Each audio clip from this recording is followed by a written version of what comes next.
Hello, friends. I hope you're well. Thank you for tuning in for tonight's episode. I'm going to take a little walk down memory lane.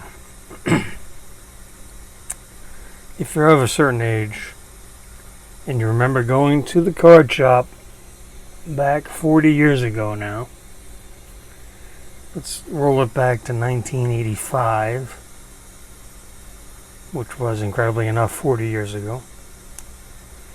So you would go in and you would, see the showcases with that ever-present fluorescent lighting that I guess we didn't know at the time. Maybe we did, but all those years later we found out that magnificent fluorescent lighting was doing damage to the colors of the cards, particularly autographs.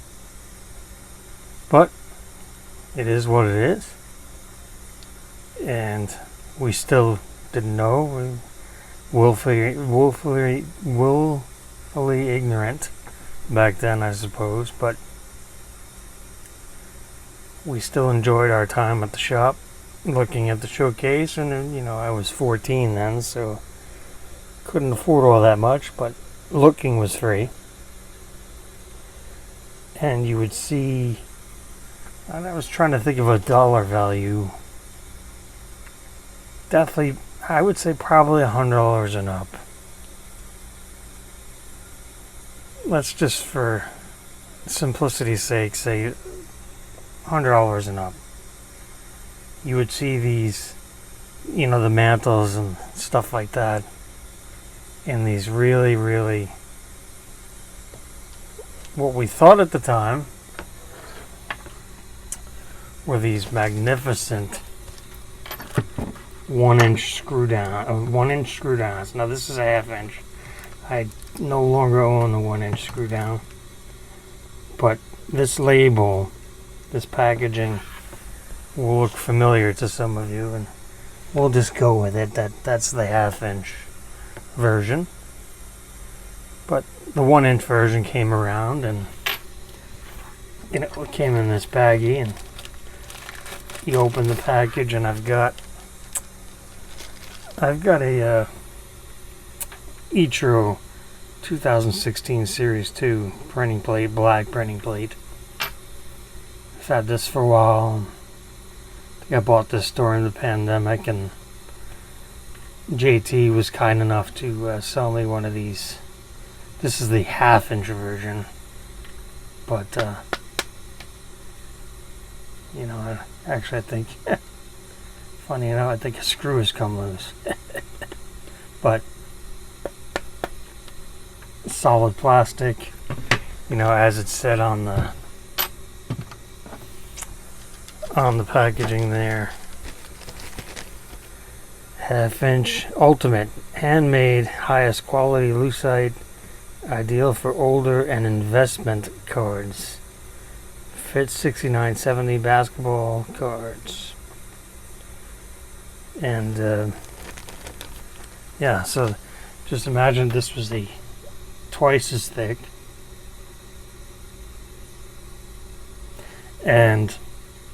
But funny enough, the upper lip thing here was pretty much the same. It might have been a little bit lower, but it certainly wasn't in the halfway mark. Anyway, so you would see these fine mantles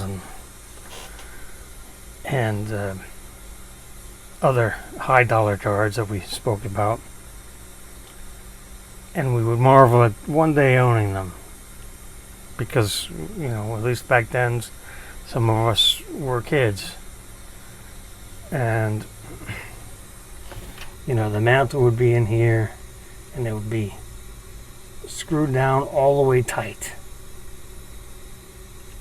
applying pressure to the card within. Now this is a metal.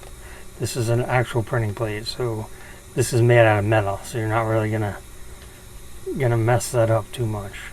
Might even flatten it. But so you would have the card in there on display, and lo and behold, years later, when people went to remove their fantastic cards that were in these bricks, these lucite bricks, lo and behold, the cards would come out stuck. They would be stuck to the lucite, resulting in some minor color removal to some significant paper loss, to, I believe, to also to the point of smushing the corners where it comes back altered from PSA. I'm pretty sure that's the case as well. So, probably about 10, 11 years ago now, I wanted a Jordan rookie. 86 Fleer Jordan.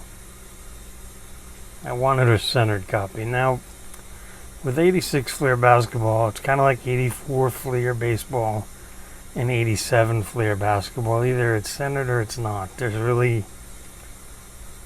no debate whether those three issues are centered or they're not. So, it took me a while to find a centered copy in a lower grade. I just didn't want to pay up.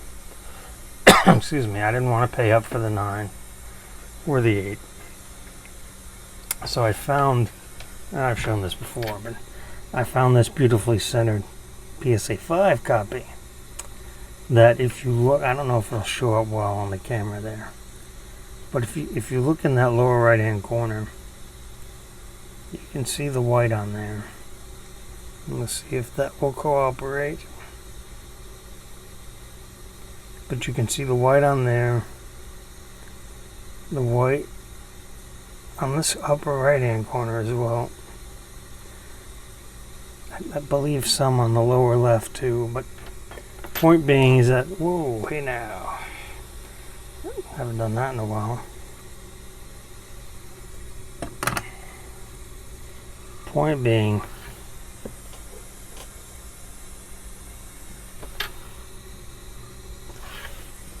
this at one point was obviously in the screw down of death, the brick of death. So when it was removed, it removed some of the ink from the card. So that made it an automatic 5, I believe. I mean, it has some corner wear. You know, the corners are a little touched up. Wear, not color. But very happy to have this in the collection. Very, very well centered.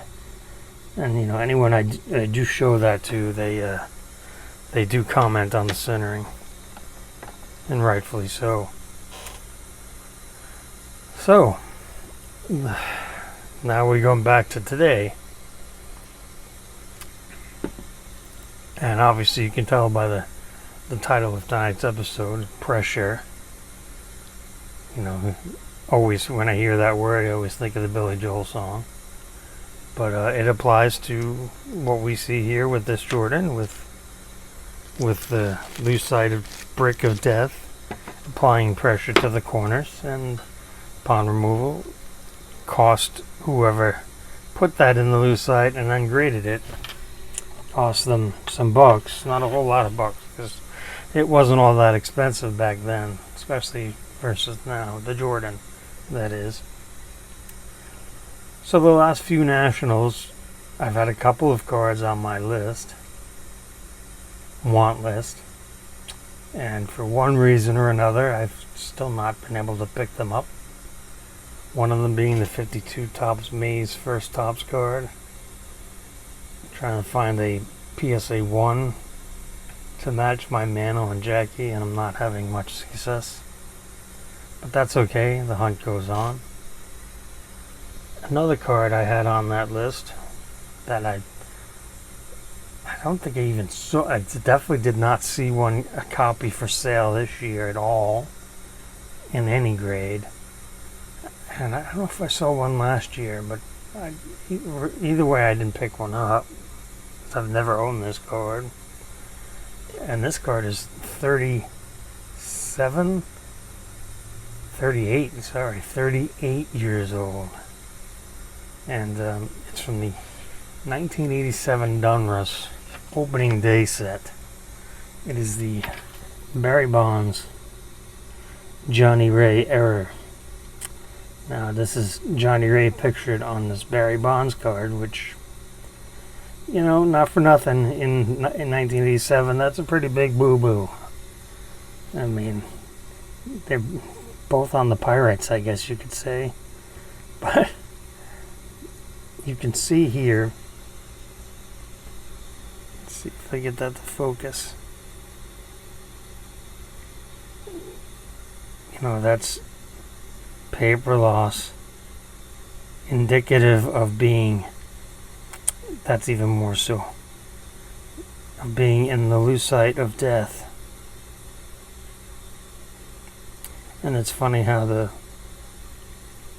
the two right-hand corners, just like the Jordan, I guess maybe there's a natural tendency for right-handed people to twist the screws with more strength on the right-hand side. But regardless, this was given an assigned grade of a 4. So I was able to, this went up for auction. It was one of my saved searches for a while. And, you know, I don't, hello, there we go. I don't wait for eBay to send me an email saying, hey, this is up. Because if it's a buy it now and you wait for that email, it's probably gone. But this was an auction, so, you know, I had a generic 87 Donruss Barry Bonds search set up just to cast as wide a net as possible. You know, I don't want to put opening day. You could put opening day error, but, you know, you want to try to catch as many listings as possible. And when you see this versus his corrected opening day and his regular 87 Donruss, it's, you know, there's no mistaking. You can see just from the thumbnail on the eBay searches, you don't even have to open listings, you can see. So, and I think this actually this might have been one of those 10-day auctions, now that I think about it. It's like, oh man, I gotta win this. So I did. Was fortunate enough to win it and add it, and then went through authenticity guarantee and all that stuff. So very happy to have that in the collection. It's probably one of his best cards. You know, it's definitely his best 87 card. And it's, you know, not that population reports mean anything, because, you know, 2 days after this one ended, this PSA 4 ended, there was a BGS 9.5 that was up for auction. That ended 2 days after this one and went for about 5 times as much. And that was not something I was willing to spend on my hobby. I think this is a very significant card. I think this is, and again, this is I was saying about the pop report. PSA has graded a total of 175 of these, you know, in 38 years. So obviously, if you were around then, it's not very easy card to locate. The sets themselves are still pretty cheap. They're like post-COVID price of like $20. But again, needle in a haystack type thing. And I think this is, and again, this is maybe what the kids call today a hot take, but to me this is more significant than the Frank Thomas no name on front, because, hear me out, obviously I'm biased because I don't have the Thomas, but I have the Bonds. But the Frank Thomas error was a printing error. Well, I mean, it was corrected by cleaning off the printing plate or replacing or whatever. It was not a complete change. and looking at the other errors of the times. You know, it's Littlefield, the 82 Fleer reverse image, reverse negative. The 89 Upper Deck, Dale Murphy, reverse negative.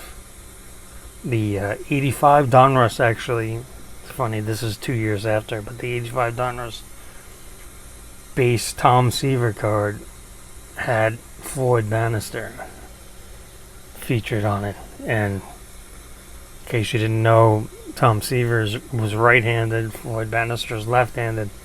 They both played on the White Sox, so they have the old school White Sox uniform on, but a righty and a lefty. It's class, you know, one of the all-time greats. And Seaver versus pretty much a nobody, Bannister, common player.